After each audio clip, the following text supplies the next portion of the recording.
Ito ay rated SPG, striktong patnubay at gabay ng magulang ang kailangan. Isang mapagpalang araw, mga kapamilya, dahil sa ginawang pamamahiya at pananakit ni Rigor kay Marites, ay tila tuluyan ng mauuntog si Tess dahil mapupuno na ang kanyang salop. Sapagkat buong buhay niya nga ay wala siyang ibang ginawa kundi unawain at itindihin si Rigor dahil ayaw niyang tuluyang masira ang kanyang pamilya. Ngunit sa pagkakataong ito, kahit anong gawin niya, ay tila tadhana na ang gumagawa ng paraan upang siya ay bumitaw na. Matatapos na nga ang kanyang pagtitiis at pagtitimpi dahil lalaban na siya at papatunayan niya na wala siyang kasalanan sa nangyari kay Lena. Sasabihin niya kay Rigor na ang punot dulo nito ay ang ginawang pambababae ni Rigor.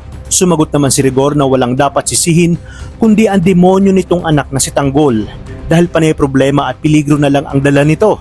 Ngunit iginit ni Marites na matagal nang wala sa poder nila si Tanggol at huwag nitong masisi ang kanyang anak dahil simula nang dinala nito si Lena sa kanilang bahay ay hindi na maubos-ubos ang problema sa kanilang bahay at pamilya. Aniya, karma ito ni Rigor at sa pagkakataong ito ay hindi na siya magpapakamartir dito. Aambahan sana siya ni Rigor, ngunit palaban na ang ating Marites at sinabi na kung ganitong klaseng buhay ang gusto ni Rigor na puro bangayan at away ay pagbibigyan niya ito. Kaya sinabi niya na aalis na siya sa bahay para wala nang maging problema at matahimik na ang lahat. Ito rin ang matagal nang gustong mangyari ni Santino. Dahil dito ay biglang matatahimik si Rigor at napaisip.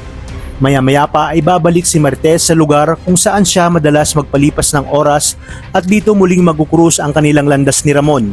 Makikita ni Ramon ang mga pasa ni Marites na humahagulhol sa iyak. Agad niya namang itong niyakap kahit hindi pa nito sinasabi kung ano ang nangyari. Dito na sinabi ni Marites na lumayas na siya sa kanilang bahay dahil punong-puno na siya sa kanyang asawang si Rigor. Si Rigor din daw umano ang may gawa ng mga pasa sa kanyang katawan at mukha. Kung kaya't dito, nanggigil si Ramon at sinabi na kung gusto daw ba nito ay tapusin niya na itong si Rigor. Ngunit pinigilan siya ni Marites dahil ayaw niyang lumaki pa ang gulo. Agad na nagpresenta si Ramon na sa mansyon na lamang tumira si Marites, ngunit tumanggi ito dahil hindi niya umano kayang makaharap si Tanggol. Matapos ang masasakit na salita at pinalayas niya pa ito sa kanilang bahay. Wika naman ni Ramon na ngayong panahon, kailangan ni Tanggol si Marites. Kailangan umanong kausapin at kabayan ni Tess si Tanggol dahil tila naliligaw na ito ng landas. Kaya naman di kalaunan ay pumayag na si Marites dahil wala na nga siyang mapupuntahan.